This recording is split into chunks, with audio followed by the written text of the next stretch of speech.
During a lecture only, I actually found my first product manager job. So I was never doing one thing at a time. So I was working as a product manager at Exponents. I was a community manager at Women Who Code. I was streamer on Creator, and I'm handling strategy for the Phoenix Guild. The things I'm doing in tech, they're not taken well in the business space because the people in business are afraid of the jargons around it. That's when I decided that okay, I need to study something that is more of a management kind of curriculum that helps me structure my thoughts in a proper way so I can communicate the tech we have to business people.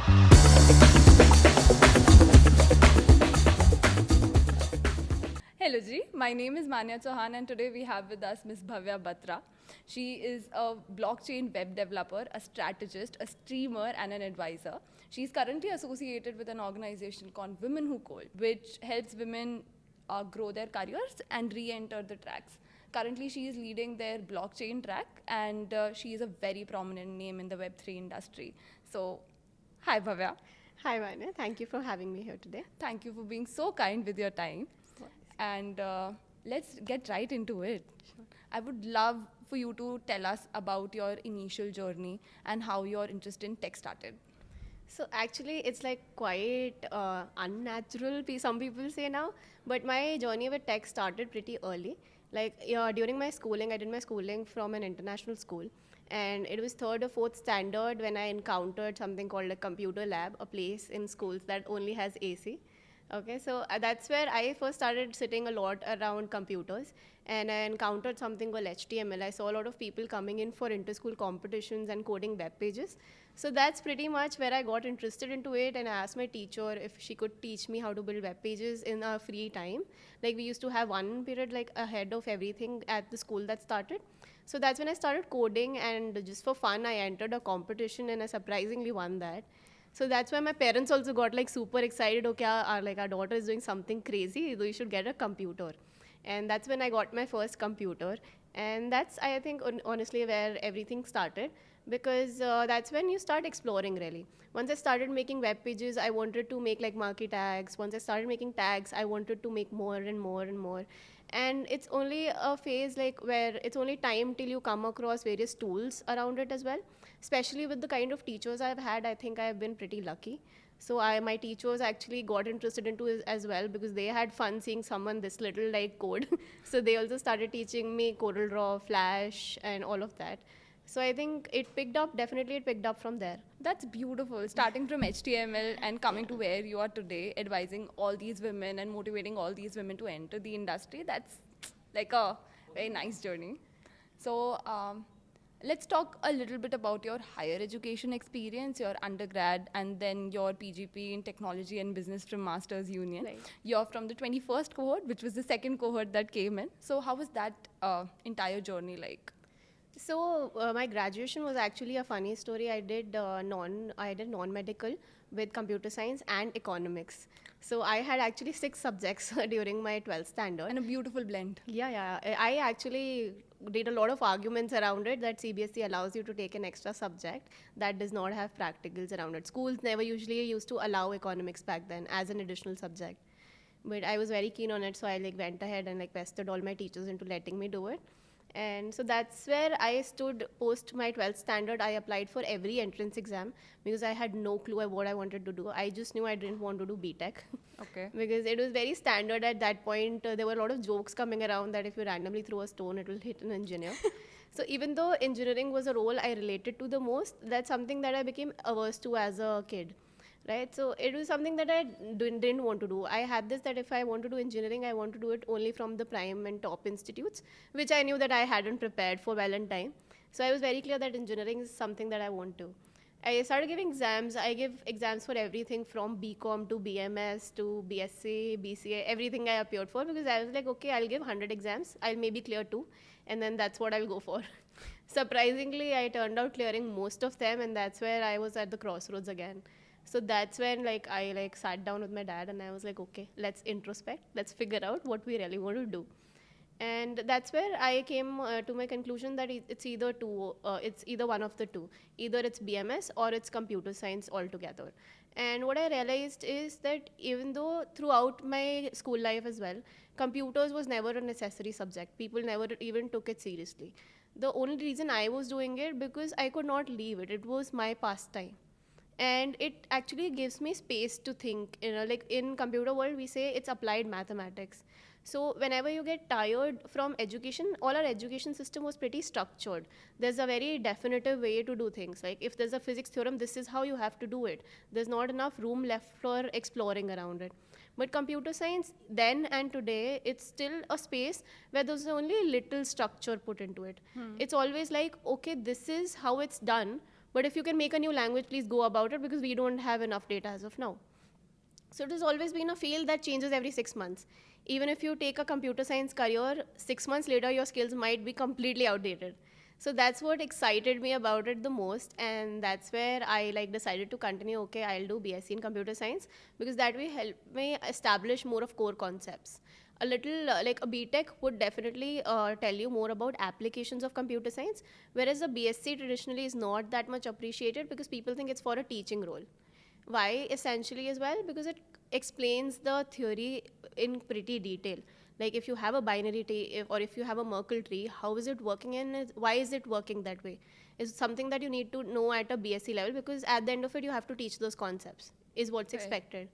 So that's where I did my BSc in computer science. But yeah, first year down the line I realized, okay, it's too boring. Boring in the sense? So Was it the curriculum? Yeah. So the curriculum was pretty theoretical.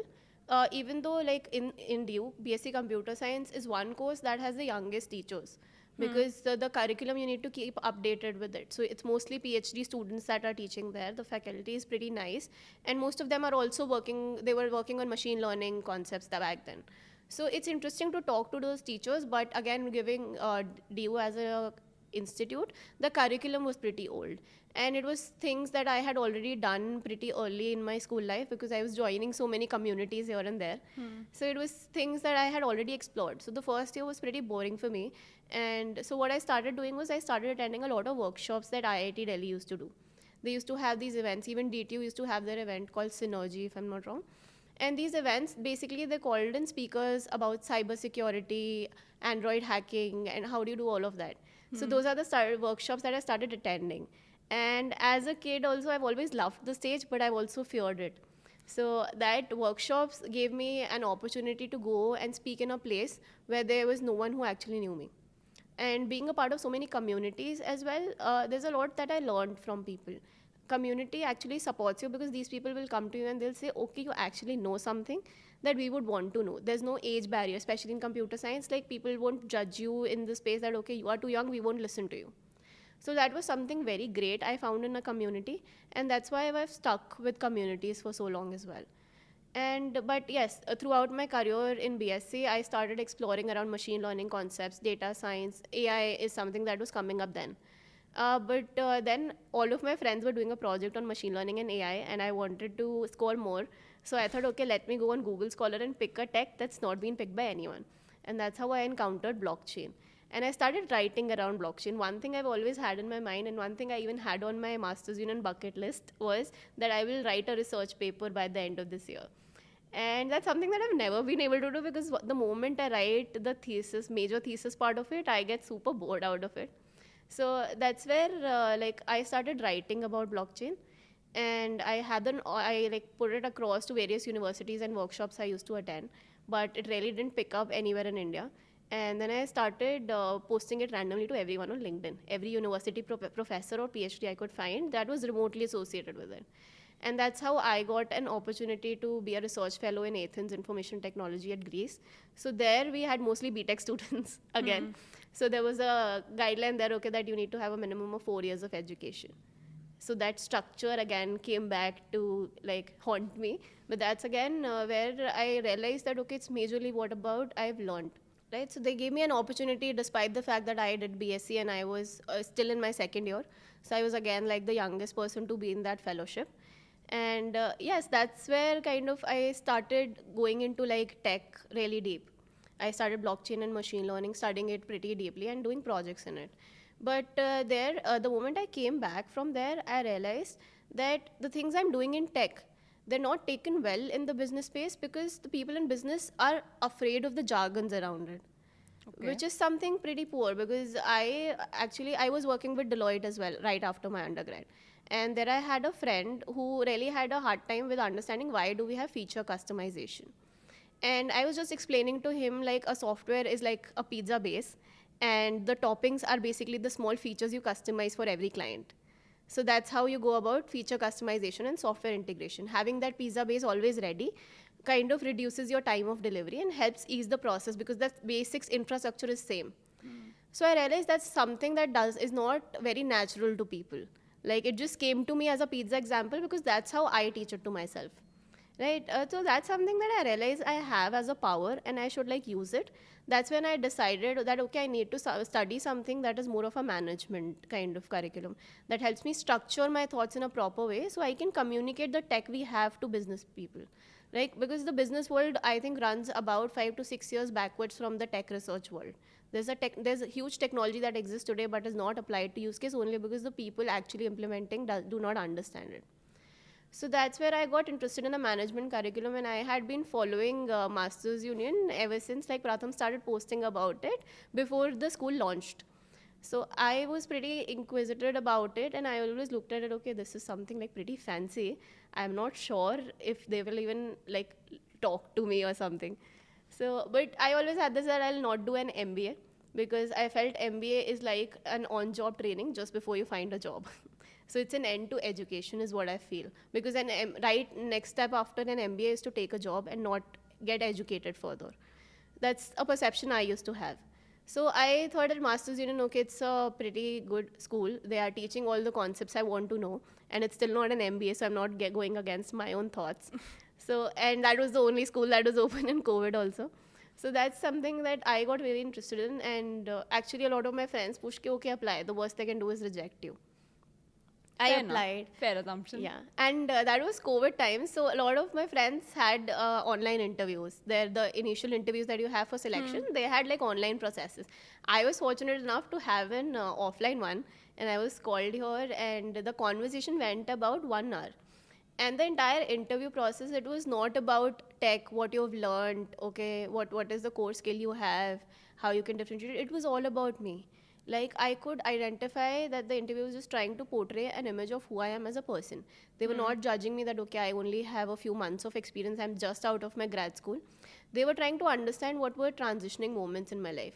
They asked me, okay, you are an introvert but you also like to be a speaker, so how do you think that transition happened for you, where that transition happened for you? So they made me think a lot more about who I am as a person because the pace at which I've changed careers, I think that's pretty risky and a lot of people won't take it, is what I've realized when I've started working now. So that's something that interviewer identified way before I could. So, and same day I had, there were people interviewing who had like 6-7 years of experience. So I had zero expectations of having a return call. But the moment I got in, I was like pretty excited about it. And ever since, it has been like a crazy transformational journey. Like it has only been, I think, 1 year since we left. And it already feels like I've aged 5 to 6 years. This place does that too. Yeah. When I joined MU also, there was an interview that happened and they asked us why MU and why are you joining it? Because we were the second cohort. Like, what do you want of it? I said, okay, I want to gain age out of it because every place I go, people say like, you are too old for your age.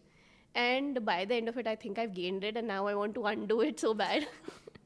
In fact, our cohort started 2 months back, so we were just going through our pictures left and right, seeing. So we were like, okay, yeah, damn, we have aged. Yeah. Especially with the businesses that we are working immediately after coming in. So could you please speak a little bit more about what the curriculum was like at MU in its second batch? Oh, it was amazing. Like, especially for someone like me, it was like a world of open opportunities. There was so much happening all the time. One thing that I felt during the first 2 terms was that I want to do everything because it was all super new. It was management. I had never done anything related to business. I had always been a geek, a coder, right? So I never knew how things actually work because as a coder, if you tell me code a back button, I will code it. But if in the business world you ask me to create a back button, I would question that, okay, a phone already has a back button. Why do we need it? So it's more about a user experience, design thinking, marketing, and what is your end user? How does that user think? It's not about a developer because as a developer, I can see it works on my system. So it was a very different perspective and I was almost blown by concepts every day. I was challenged on everything. Marketing was surprisingly that I had been running from all my life. I used to think of sales as a very derogatory role. And coming here, attending Bhupesh sir's lecture, especially changed my perspective on it. I was surprisingly, that's the only course I've scored well in. Marketing. Really? Like consistently, I've scored very well in marketing, and I've realized I'm actually good at sales. So that's something that major transition happened only because the activities we had at Masters Union. So the first 2 semesters felt like I wanted to do everything. I wanted to give it all my time. And very fortunately, I had friends. I had someone in my batch who had 11 years of CA experience. Okay. Right? He had 2 kids as well. So that's how much experience he was. So I had him as a friend. In my friend group, I had people from automobile industry, from finance industry, someone who had worked in accelerator programs, and all of them were coming with a good 5 to 6 years of work ex. So every project I got stuck, I had a personal tutor for it. So I think cohort itself is a very good mix because these people are the farthest from tech. Yeah. They came to Masters Union because they wanted to learn tech. So the mutual benefit that you get from your cohort was surprisingly amazing. And back when we were here, the structure and the courses were also very free. Like I could just go to Nandini ma'am and I could say, ma'am, we want to learn about Jira. And she would go out and get an instructor who would train us on it. So it was like pretty flexible. Anything and everything you want to learn, it's like a pool of opportunities. It's just a matter of asking that, can you do this for us? And they'll do it for you. It was very custom, it's very personalized. So I always knew tech. I never came to Masters Union to know tech. My whole point was, how do I apply that tech? How do I get to how do I get people to understand that it's not that complicated? And how do I get them to make it into a business? Because at the end of The it, money part of it is really important. So for developers, they see tech as an innovator space, a kind of a Lego game. Right, but for business people, it's more of a tool, and I always want to see it as a tool. Okay, how can it improve me? It can help me improve business costs, right? How can it help me expand, maybe scale, right? So how does it improve business? Otherwise, if it's not doing anything for me, why do I even need that tech? So that is one perception that MU gave me big time. It gave me the confidence to go out, and the cohort actually, given that their experiences, their backgrounds, they were very supportive and they were very kind of motivators. They were your personal cheerleaders, and they'll always tell you, okay, it's not a matter that you're young or you don't have enough experience. You need to have confidence in that one skill that is your core. They made me realize that it's a power that I have, that I can communicate tech in a simple language. And the way they would just ask for help, I had never seen that. Just a senior person just coming to me and saying, okay, this is something that I don't know and you know, can you just help me implement it? That I think broke a lot of barriers for me personally, because I became very open to talking to CXOs that way. Initially, if you come in as a fresher, no, and you have CXO lectures, it can be intimidating sometimes. Okay, how do I go up and ask a question? If I raise my hand, will it be awkward? Do I call this person by their name or do I call them sir? Sir, ma'am. Yeah. So, and in Deloitte, we used to have a culture, we don't call someone by sir or ma'am.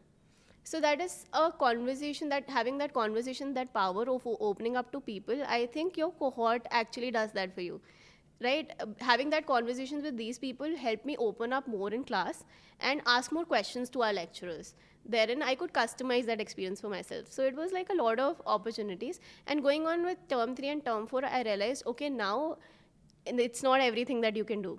Why Masters Union has so many programs and so many courses going on is to increase that flexibility of customizing that for yourself. So even though you're a PGP student, all of our trajectories would be different. I had friends who were CAs and they were looking to learn tech. So they would pick on different subjects.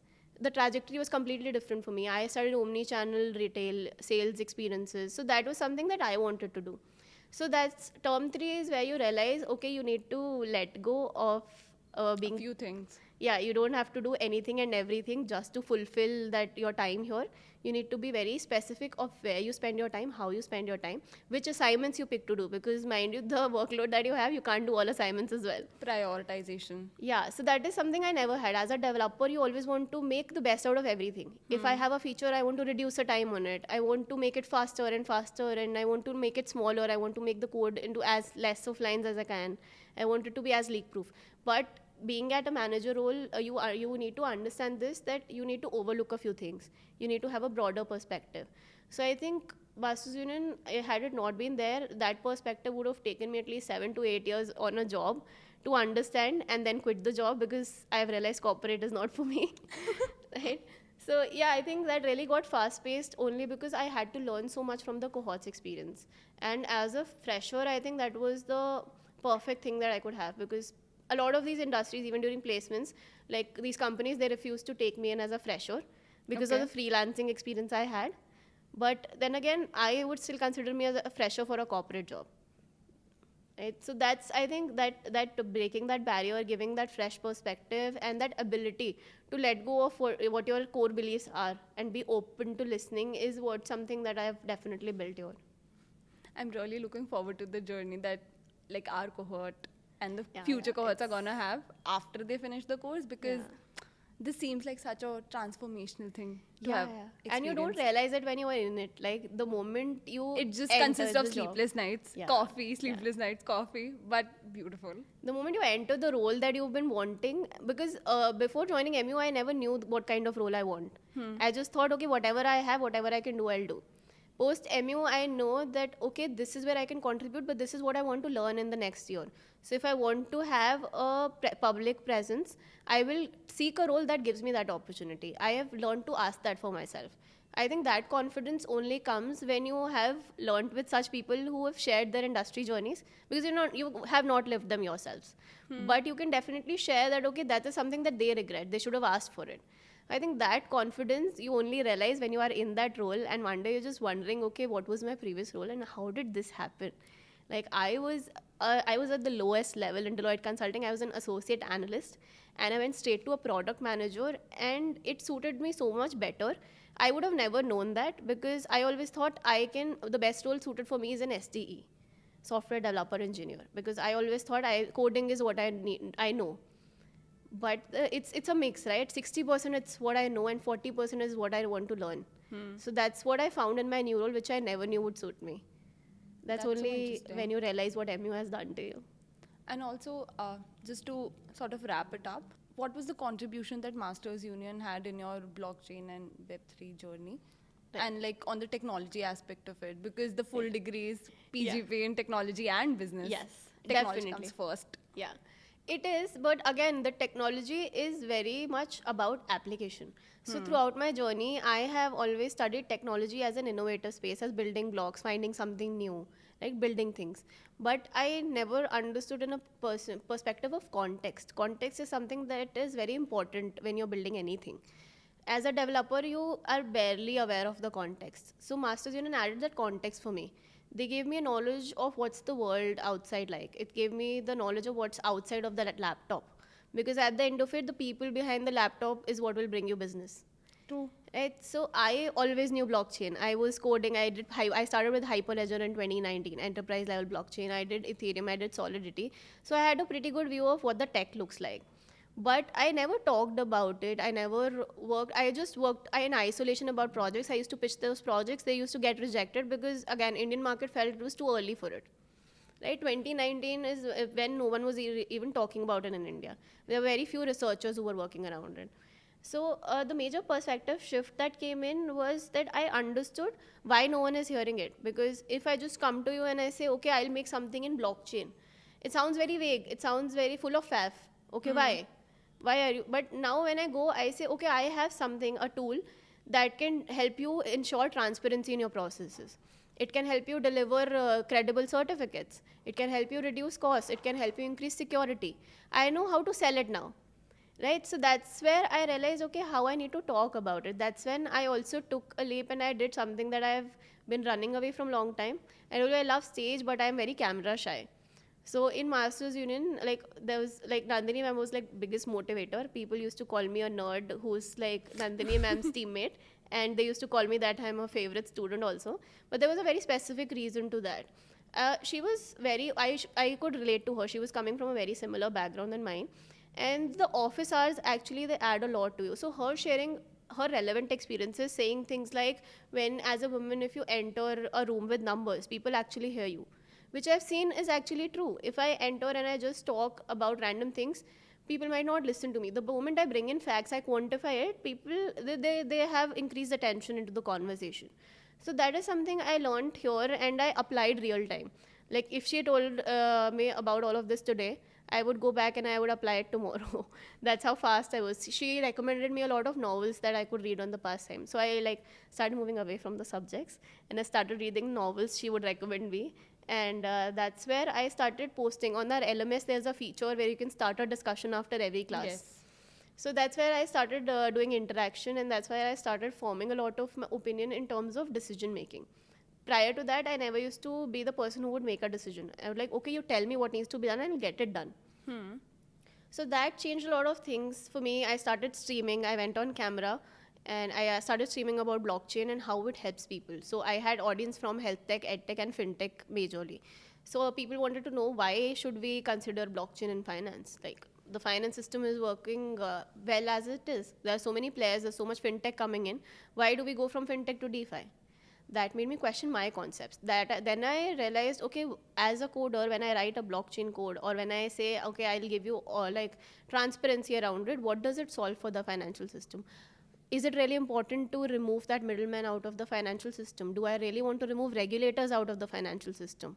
Right? So that's when I went to thinking. I structured a lot of thoughts, and that's where I could actually build products that were meaningful.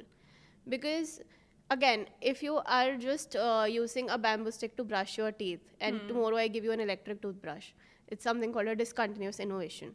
That feels very vague, right? But if I transition you to a normal toothbrush and then I tell you, okay, this is the journey and this is why you should do it, it's easier to hold, it's easier, it's convenient, that's how you sell products.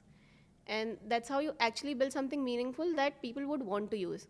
Like, if I have to tell my mom to use a chat app, her purpose for it is to just converse, right? She wants to send a message from point A to point B. She doesn't care what it's built on. Is it cloud? Is it built on Web3? What does it do? So the moment you get that perspective into place, a lot of things change, especially as a developer. So, and I think I would have not been able to implement everything I'm doing right now. I'm a Web3 strategist, I'm a Web3 product manager, and it is very important because, again, it's a new space, it's an emerging tech. So you cannot really get developers who you can order and they will just do whatever you're saying. Each developer needs to be a product manager because most of the jobs are remote. You're working in isolation. So you need to understand, if I'm writing something, why am I writing it? You need to own it. So that is something very significant that happened for me, and that's the only reason I could pursue blockchain careers as well. Prior to that, I was just freelancing. If people used to say, okay, can you write these 2 smart contracts for me? I would just do that. Right? And during a lecture only, I actually found my first product manager job. So Mr. Anuj Garg was teaching us, and I actually reached out to him and I told him how I worked in Hyperledger. And he onboarded me for a project as like product manager. I even asked him, are you sure? He was like, are you sure? And that's where I realized, okay, it's really me who needs to change, right? I have the skills. It's just the structure that I need to put in it. I need to make context very relevant to all of the things I'm building. And that's where like things started shifting for me career-wise. I love how MU can be an amplifier for everybody because you were doing great before coming here, but once you were here, the direction and the growth that was experienced is really nice. I would just like to shift the conversation to a little bit about the industry, let's say, to all the listeners, and especially the female listeners, the people who are looking to get into this industry. Let's speak to them and talk a little bit about what this industry is like. What does it exactly mean to be a blockchain product analyst? So actually, the industry, people say it's like it has coming to a stage of maturing, but it's like still very fresh, very nascent. And what excites me about the space is there's still room for innovation. Everything I talk about emerging tech is only because there's a lot of room for innovation. There's no set boundaries to it. Similarly, like there's no boundaries to what you're learning at MU. Like if you want to do marketing, they'll not force you, okay, this is the framework, this is only what you need to apply. They'll tell you these are the frameworks that have been used in the past. These are the situations where they worked out best. But if you think something works out better, please go for it and write it out in your exam or do it in the project as well. The capstone projects you do, you might have noticed there's never a forcing on, okay, this is the framework you need to use. Yeah. They just suggest you that these are the end goal. Like this is what we are looking at, and that's also very, like there's a lot of space to think. Right. There's a lot of space to. That's exactly how the tech industry is. Oh. There's always room to think, there's always room to explore, because again, a lot of people still think, okay, we don't have enough resources for it, so might as well listen to what this person is saying. So that's exactly where Web3 is also coming on. The major part is that Web3 still is very developer dominated, I'll say. All right, what does that mean? Okay, so the most people who are working in the Web3 space are coming from somewhat of a technical background, is what that means. Majorly, why? Is because open source became a big thing when Web3 started becoming popular. So it became very easy to share your resources. When we were studying machine learning AI, how we used to study was we used to read out like printed white papers and research papers from senior PhD fellows, right? But open source facilitated a lot of easy communication. So when people used to find something new in Web3, they always will post it on their Git or internet, and anyone across the globe could access and work over it. Okay. Right. So that what that did was it became like an information overload on the internet about a lot of technical stuff. That's what scared off the non-technical folks, because every time you search Web3, you would find a lot of solidity contracts, right? A lot of technical things, zero knowledge proofs, right? A lot of code. So that's where non-technical folks backed out from it, saying that okay, it's too technical for me to enter. But the thing is, it's not the tech. It's not just the tech, I would say. Even if we make web pages today, I understand that it might be coded, but coders are the last people who would use website. They'll just build Okay. it. At the end of it, you are doing drop shipping. You would use website, right? Right. So people in the business are who actually make use of those products. So we don't want those people faring away from it. And who does the website business now? You take anyone from GoDaddy or Hostinger, Namecheap. These are the people doing business. What are the major teams consisting of? The sales team, the promotion team, right? The people who help you deploy it, the people who do customer management, the people who do marketing, right? These people are not from a tech background. They're still doing it because they don't have to code for it. That's exactly the same in Web3 world. We just need people who understand what the DApp is, decentralized application is, or in our example, what the website is, Okay. so they can sell it properly. So we still need people who are from a non-technical background. That's what the industry is actually lacking. And that's where a lot of demand is also there. Like you'll see the average paying role in the Web3 space is $100K, USD dollars. So that's pretty high. That's only because we want to push people to come into the industry. They need not code the Solidity smart contracts or anything. They just need to know what Web3 solves for their clients, and they need to manage those partnerships, because it's very hard for developers to do that. It's not their core skill. So that's something that is still looking a lot to balance out in the industry. And especially once I entered this industry, I realized that lot of women coming into the space. Again, because if you look at the standard, women when they're getting educated, they want to have that financial independence. They want to have that stability because they've done such efforts. So they want to stand by it. And most of the time, people would say, okay, an educated woman will mostly be a rebel. They'll want to go against everything. They want to have their financial independence, their financial freedom. So financial independence versus financial freedom is something I learned after entering the space, that okay, these are two also different spaces. But that's where they started looking for jobs that are more stable, right? I would like a woman who wants to be stable and wants to like set it as an example that okay, I can also have a regular income, I can pay my own bills, right? So that will also come from a stable job. You will need a big company. You'll maybe need to learn something that does not have a risk of getting outdated in the next 5 years. So that's where like I don't see a lot of women experimenting around it, sadly, because it's a space where 6 months down the line you may lose your job and you have to find another one. I do it specifically for that purpose because it's very amusing to me. Like, okay, I built something, I built a product, and 6 months down the line the tech also doesn't exist. So that makes me think, okay, why did the tech downgrade it even after I built a product on it? Okay. So that makes me rethink a lot of things about the product itself, and then I can get back to school basically. I was a big time nerd even in school. So I was the first bencher. I used to attend school on mass bunk days as well. So I think that's pretty exciting to me. The chaos is exciting. But that is something a guy would still take up. And I don't know why women don't take it up as often, but that's something as a pattern that we've observed. So what I started doing as an initiative was, even when I joined Women Who Code, I joined TPG, I started mentoring a few people in Masters Union Bootcamp. What I started doing is I started understanding their problems. I again took the marketing concepts we learned in consumer behavior and everything that Bhupesh sir has taught me. I used it everywhere except marketing.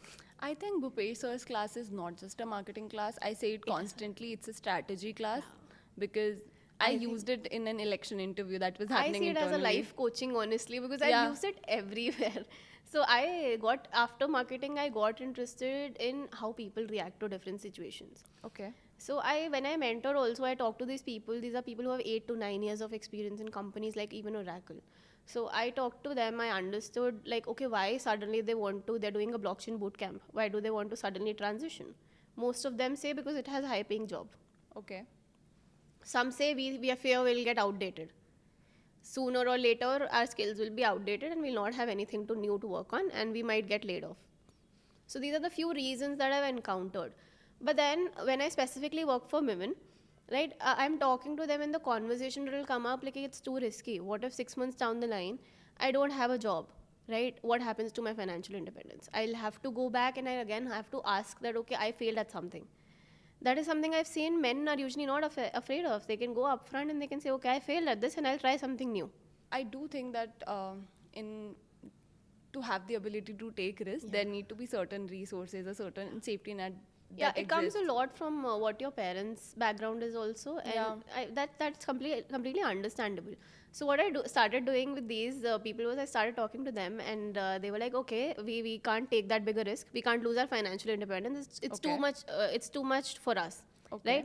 right? I will do a job that makes me regret it every day for 20 years, but I still have my money. I still have, because with women associate money with decision making power, right? Because it is. Yeah. It is I'm not really sure. I'm coming from a very different background. I'm a third Okay. generational working woman, so it was, I think, pretty different for me. But yes, I understand where they're coming from also, and they'll talk a lot about how having their own money helps them take a voice for them, take their decisions. own stand, take their Yeah. own decisions. They can ask someone, okay, this is not something I like. This is not something I'll do, right? So they're okay like sacrificing those 8 hours of their day where they're going to an office in a job they don't like, because being the multitaskers, if you spend 15-20 days at a job, you'll eventually learn it. Jobs are not that hard, right? So Jobs are not that hard. We said it here first. yeah, corporate jobs are not that hard. If you do the 20 days, I think, even if I have to start Especially now, after the. yeah, I'm from a code tech background. I've always done coding. I've always done product management, was the natural role for me. But today, if I say, okay, money is not a barrier for me, I'm fine working for free, I enter a sales role, it will take me 20 days to get to an intern level, maybe next 2 to 3 months to go to the first junior role level, and it's only upwards from there. Once you're doing something every day, you will catch hold of it. It's the only factor is that 1 month down the line, I get super bored with that monotonous work. That's why I quit. So that's like a big factor. And for women, it was like quite different. So what I started doing with them was I started understanding, and I started telling them, okay, why not? I'm also a Gen Z, so the cool Gen Z concept is never have one source of income. Yeah. Always diversify your income. So that surprisingly happened automatically for me because of my diverse interests. Like I was painting, I was coloring, I was swimming, right? So I was never doing one thing at a time. Even in work, if I am a product manager at one level, I get bored, so I become a community manager at other. So I was working as a product manager at Exponents. I was a community manager at Women Who Code. I was streamer on Creator, and I'm handling strategy for the Phoenix Guild.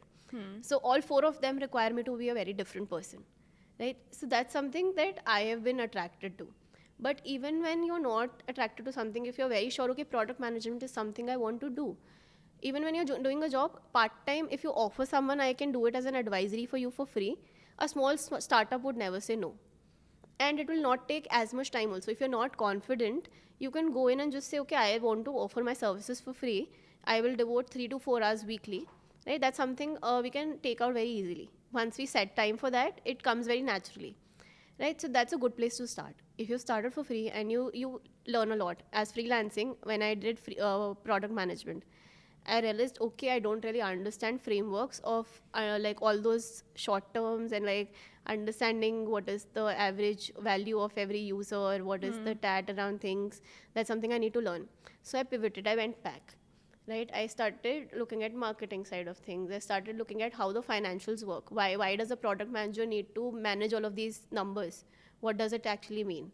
Right? In a free role, you have that freedom because there's no expectation the other person has from you.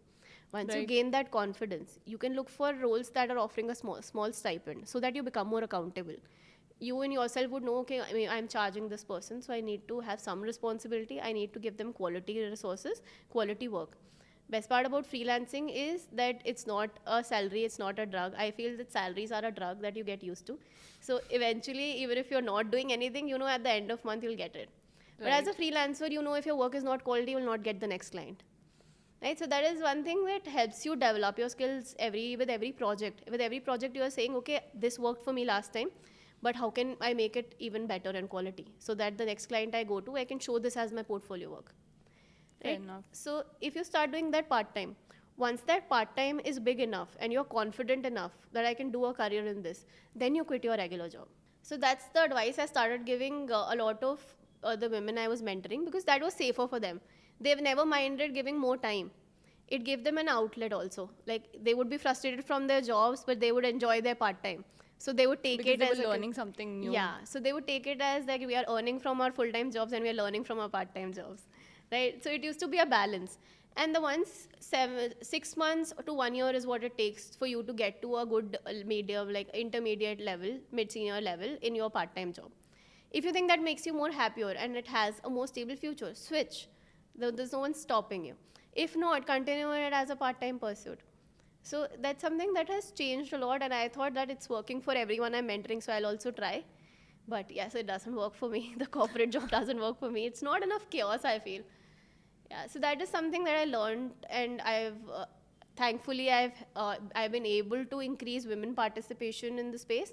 Like with the Phoenix Guild, our major agenda is to support non-binary folks and women into the space, because a lot of these panels, when you see like all male panel, no, it's really like a demotivator.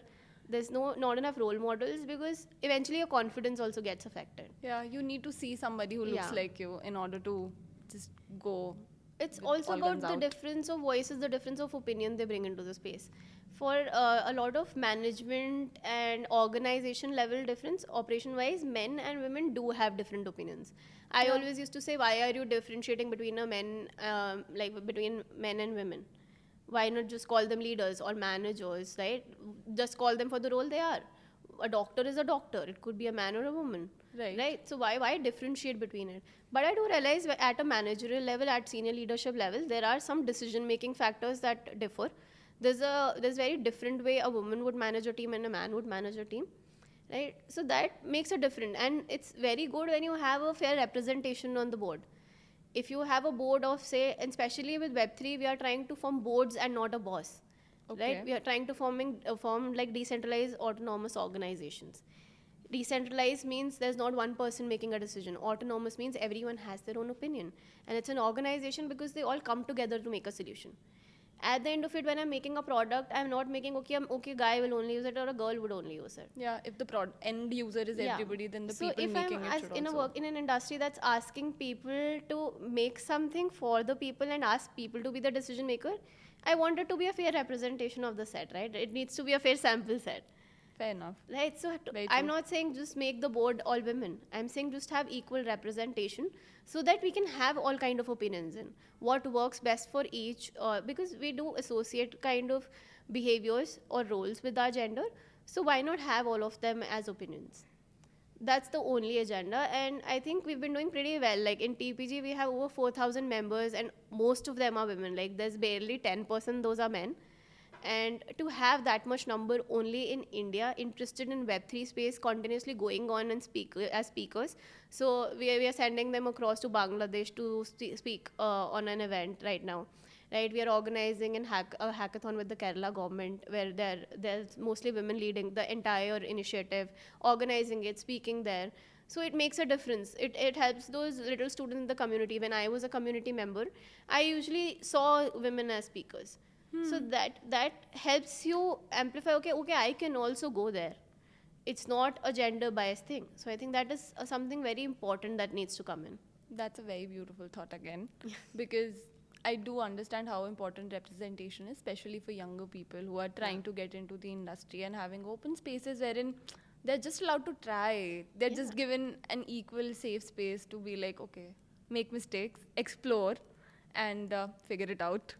It's important, especially in a space where we are, because if someone outside tells you, okay, this is a man's job, you can say, no, I saw that girl, she did it. Yeah. She was doing it. So I can I do don't it. think I don't think you're right. I just think you don't have enough information about it.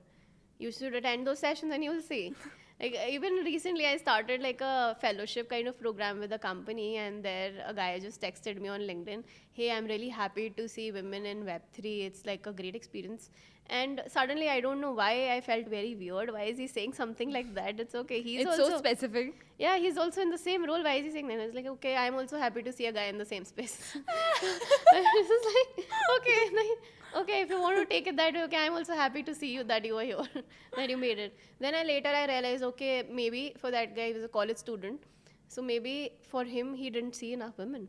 So that's why seeing me there in the same program as he was, it was surprising, and he felt glad, okay, we are having representation. He wanted to just Maybe appreciate he was just like genuinely happy. He was genuinely happy. He genuinely wanted to appreciate it. But the fact that he felt the need to recognize it, it was something unnatural, was something that bothered me. Like, it should be natural. I say you were in the same space, you say I'm in the same space. So that's, yeah, I did a small prank with him. I'm sorry if you're seeing this, but okay. We apologize, but not really. Yeah. We wish it's normalized. Yeah.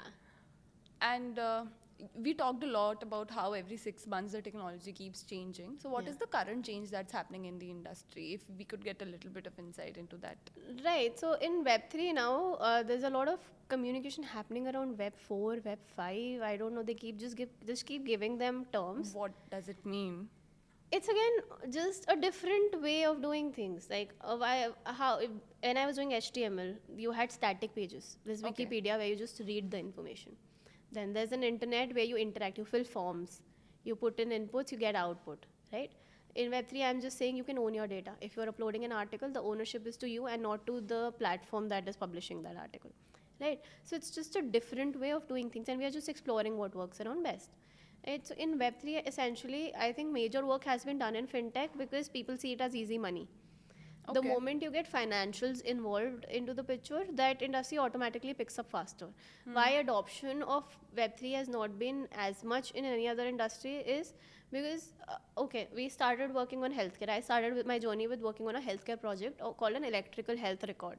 Okay. That ensures data privacy and tracks all of your health records from your birth. So I would know what you react to better, what medicines work for you, what is your history, and what rare diseases are you prone to.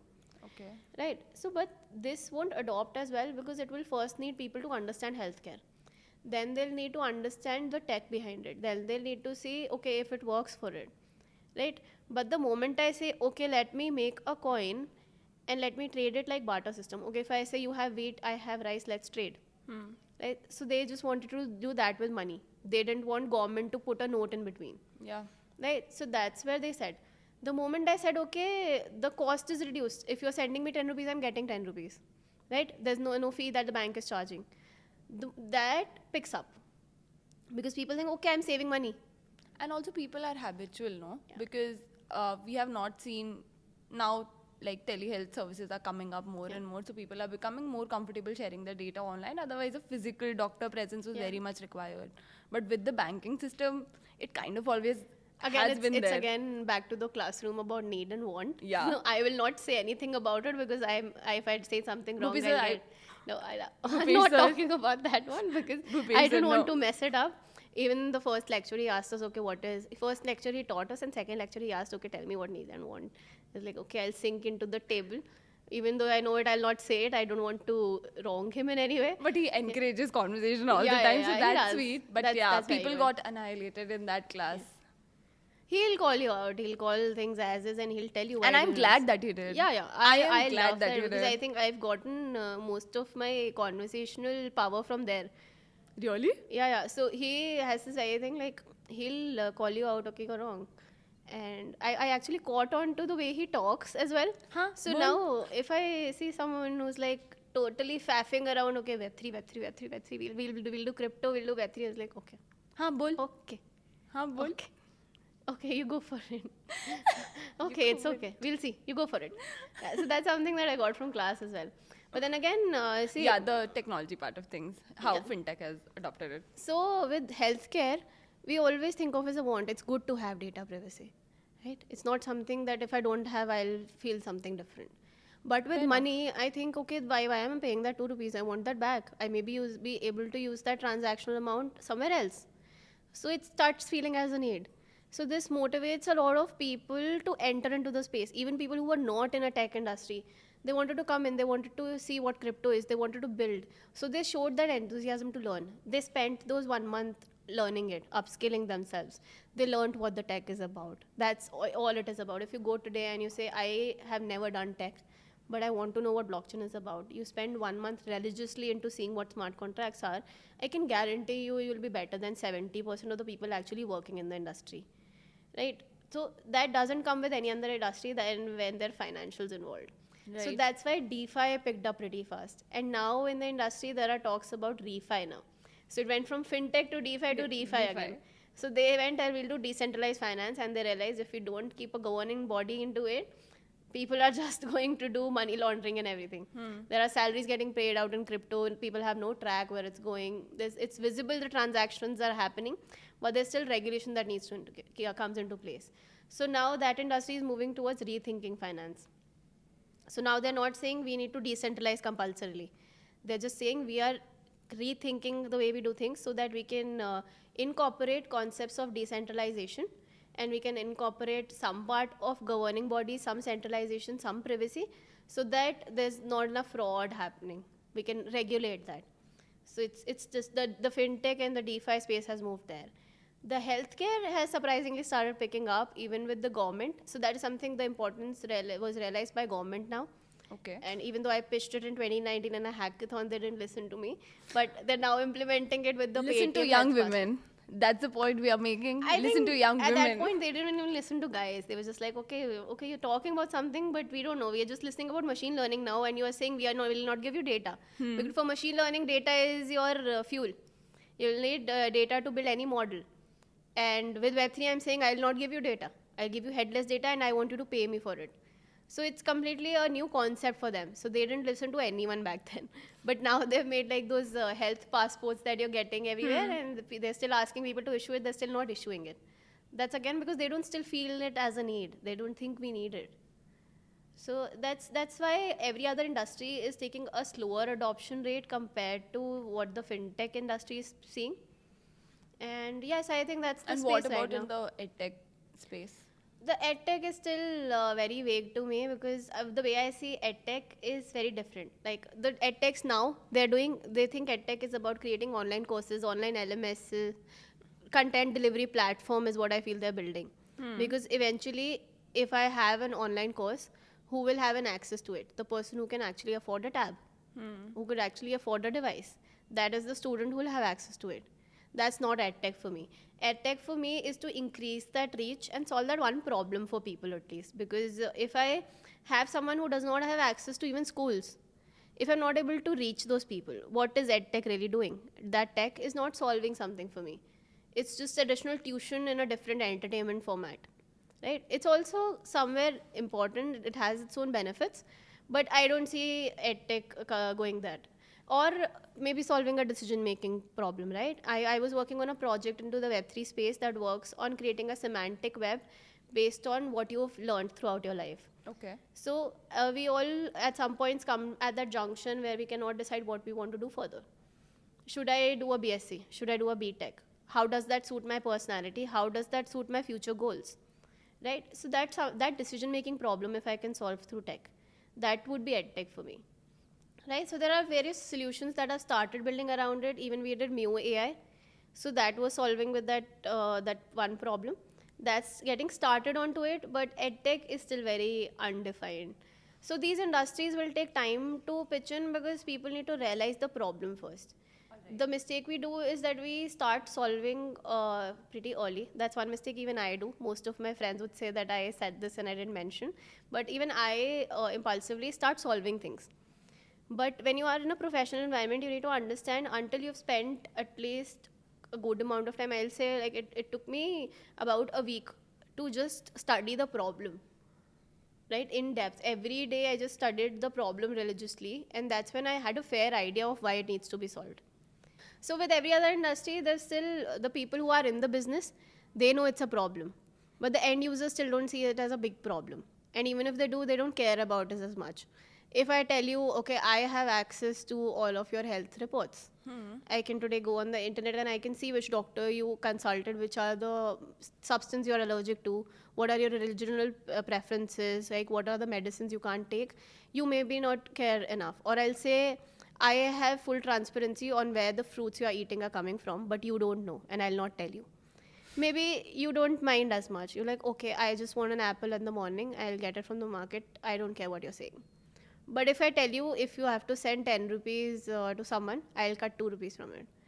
You'll say, why?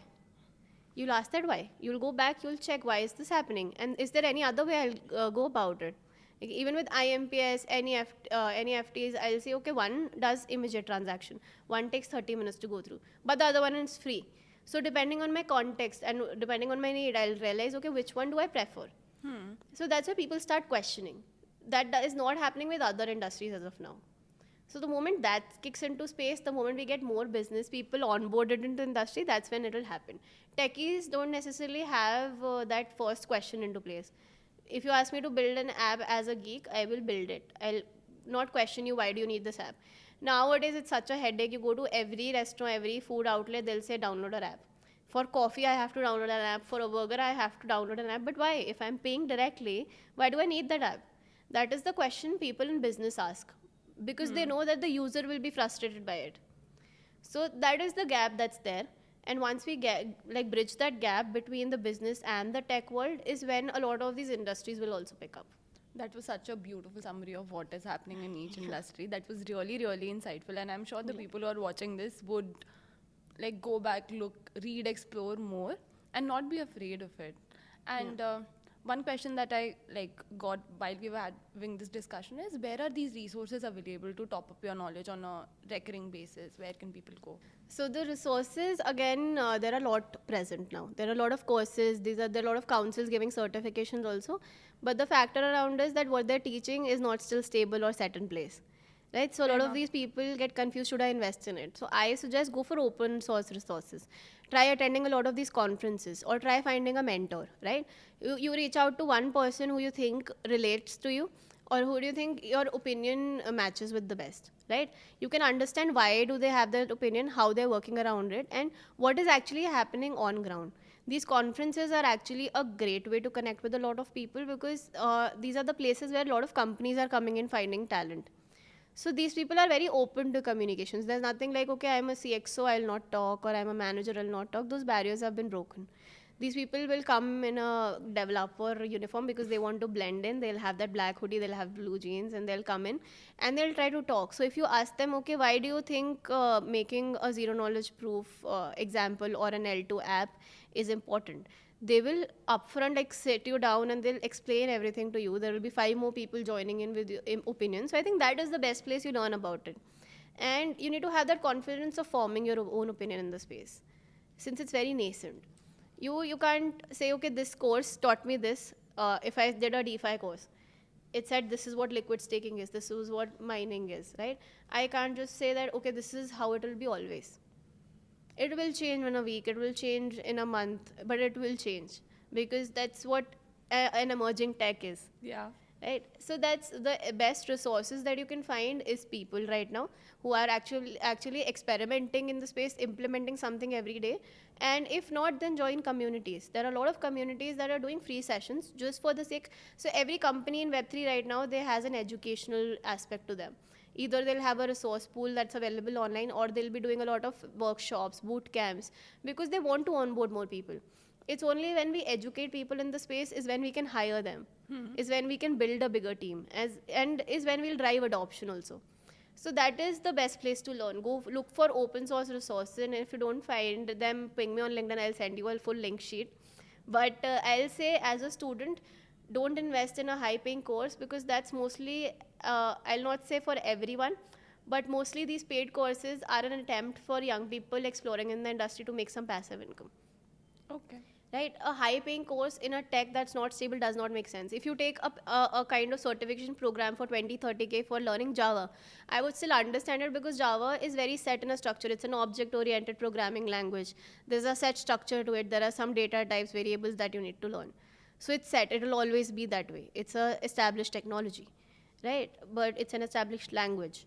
But if you say so about any emerging tech, generative AI, Web3, genomics, right? These are still evolving. So you investing as much does not make sense, because once you've invested, you start boasting about, okay, I have certification in it, and according to my certification, this is what it says. And no matter how much we try to come away from it, I think Masters Union has helped us a lot, going away from certificates and degrees. That okay, they're not everything. It's more about what you learn. But that's still there. People still feel if I have a certification in it, I may be better than others. It definitely is a psychological thing. Yeah, it's a And mindset. I think one thing that we have done right over here, not to like pat our own back, in the first semester itself, we have a blockchain course. Yeah. So people got in and were a little on the edge. People were allowed to opt in and opt out of the course and were given like full support and full flexibility. Yeah. That go attend one class, see if you like it or not. Right. And the class was set from the perspective that not a lot of people are developers. The class was set from the perspective that a lot of my female batchmates retain that course. Yeah. And it's been the same in the other programming course Right. that I have, because I think there was a feedback that was given that I come from a commerce background, so we are not understanding what is being taught. So the faculty just like went out of the way. In Right. 3 days, they arranged for another instructor. So another master is coming and teaching it from the base level, Right. and people who are a bit advanced are doing a separate course. So just like Yeah. the agility of this place. Yeah, that I think does a lot of things better, because I never felt, I thought that it's a technology and business management school. It will teach me business management. I know the technology. I came in and suddenly I saw that there was a equal mix, which is something very rare I had ever seen. It was mostly developers everywhere where I was going. So it was very, like, it was I think a 30-40% mix of, it was a 50-50 in our term, like engineers versus non-engineers. But out of those engineers also, there were very less who knew coding actually. Oh, So I thought, okay, they might be teaching coding now. What do I do? Because they are saying, you know the business, you know marketing, you know operations, we'll teach you the tech that you need to know. We'll teach you what are APIs, we'll teach you everything. I started feeling, okay, what will I do? I already know about APIs. I want to learn business, and these people are assuming that the audience knows business. But when you sit in the class, you understand there's something for everyone. They're not saying, okay, you know business, I'll teach you tech. They start from ground zero on both aspects. And that's where term 3 onwards is where it gets segregated. Okay, if you know the tech, let's dive deeper into business or dive deeper into tech. But the first 2 terms are very generic. They're teaching tech from ground up, they're teaching business from ground up. And I think that's a very good fact. Like, even though I knew tech, it was a refresher for me. I had done it like pretty early in my school time, right? and So- masters come from their industry Yeah. knowledge, so hearing about Very it, different. it's very different. I Learning- knew Excel always, but the Yeah. way it was taught in the class, I was like, I don't think I was using it right. Even so I used Excel for making web pages, which is not what usually people do. No, that's not something usually people even know about. I did not know about it. Yeah, so it was like a refresher for me that, okay, you've used API, but have you known when should you use an API and when should you build something yourself? That's completely a new perspective to things, which I think I would not have been open to had I been in a job role, or maybe a master's in computer science or something like that. What would you have done? Like, I use was more planning on APIs either or build doing. more? I wanted to learn business somehow, so I was saying either I'll continue my job, or maybe I just go abroad and start on an MSc where I can go around and attend a lot of events. Because in past, events is something that has worked out best for me in terms of learning experience. Majorly because it's less of theory and more of practical implication. So, and it keeps you on your toes. Like, I am constantly left feeling I don't know enough. So that's something I have been chasing throughout. So yeah, I think that that the rush it gives, okay, you don't know anything. That's I think is very interesting to me in every aspect. So yeah, that's there. That is the beauty of this place. And I can see so many like common points between our batch and you, and the kind of stories that you are sharing, because we are going through the exact same thing, but ours is newer, so we are just a little more Yeah. excited and chirpy. So we also we had the fortune of being in touch with Cohort 1 when we came in. We had a good overlap. We communicated with them. But the major difference that we had was, I'll just go out and say this, our batch was crazy. Okay, our whole batch was super crazy. Everyone used My to... seniors, I'm neither second nor Everyone in denying. Cohort 2, no, they were looking forward to taking a risk. Yeah. They wanted to jump into something they would not know. And I felt it with everyone. There will be people who can do one thing so much better than the others, but they'll not go forward and do it. They'll just do something very opposite of it because they think we've come back to school. We want to experiment as much as we want. So what we had learned from our seniors is like, okay, if you are very sure that you want to do consulting, you can prepare accordingly, you can have a mentor, and this is an opportunity to network because you're getting so many CXOs. Network, it will help you in consulting. Our cohort, I think till the mid also, we had no clue what we wanted to do. And like we were being asked, like we had a placement committee which was like trying to customize the experience for us. So they used to say, okay, what do you want to do? On the very first day, I said consulting. Term 2, I said no, I think marketing. Third, okay, product management seems nice because there was so much happening. There were clubs that were running, there was so much activity happening. And it's like, even if I know I want to do consulting, I would not attend consulting club. Product management, fintech club is having a hackathon, I'll go jump there.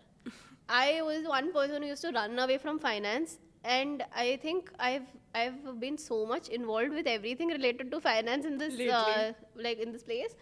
So we were all very jumpy. We were exploring anything and everything. We were experimenting. We were not ashamed at all. Because that is encouraged. Yeah. That's the organizational culture. Even while the domain preference was being done, I think in our batch they have structured it a little more. Yeah. There's a lot of agility, but there's some sort of structure that's there that, okay, give us your top That 3. also works well. Like at the end of it, we were only stressed out. We like the placement cell was fine. It's like, okay, you are all talented, you will find jobs. We were only stressing ourselves out. Okay, we know we'll find jobs, but we don't know what job we want. What job do you want? Because we that have has been exploring structured so a much. lot in our batch. I'm grateful for that because I think that was there in little first bit cohort, that structured. was there in third cohort. With the second cohort, no, we all just went rogue because we had so much space. Like with the teachers we had, with the mentors we had, we had the space of talking out what we are feeling. So it's you never know. No one knows by birth that okay, consulting is where I belong. Even though I might be interested in consulting, over time I started feeling I did a class on product management. We had a product manager from Paytm teaching us, and suddenly I went and I said I want to do consulting, but I like the class and I think I'll do good in that job. So that's where the teachers came in and said, okay, explore. This is the 1.5 years you've given yourself to explore, so go and explore.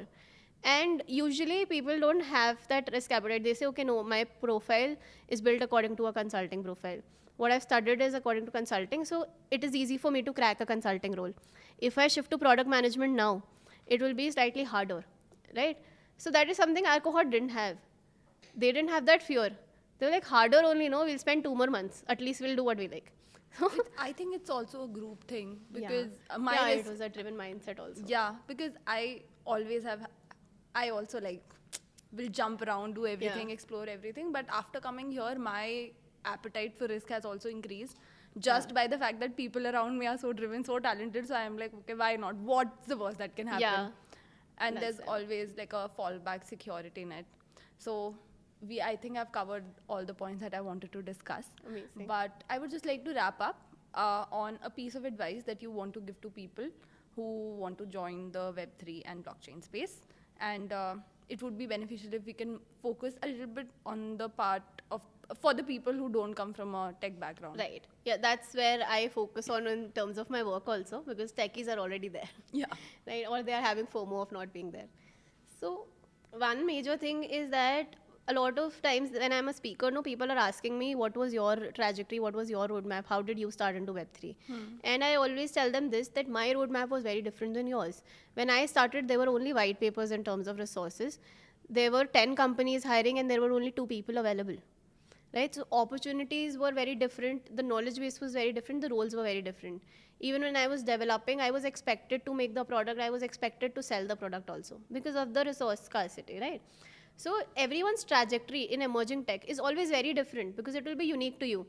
It's a space that's still evolving. It's looking for people to have their own opinions. It has that space. It has that. That's what makes this industry so lucrative also. That they want to hear what you think of it. They know what we have. Right? So have that confidence in you, collect what you've learned, collect what you think can happen in the world, and just be upfront about it. Right? Don't be scared to start is the major part.